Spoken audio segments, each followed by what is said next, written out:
Hello mga idol, paliguan ko muna itong aking mga alagang biik. Ayan ho, dalawa na ho sila. Misis na ho mga idol yung magpapakain. Ang pinapakain nga po pala nito namin mga idol minsan gabi ho mga idol na niluluto ko ho pag naubusan ho kami ng pangpakain nito. At minsan din ho mga idol niyog ho mga idol na kinudkod.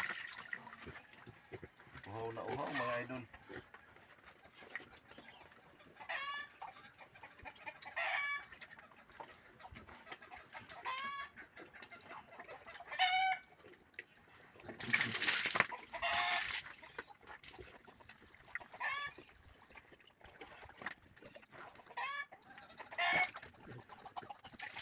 Maraming salamat sa inyong panonood mga idol. Pa-share naman po mga idol at pa-react na rin po. At syempre pa-follow na rin po mga idol. Maraming salamat po.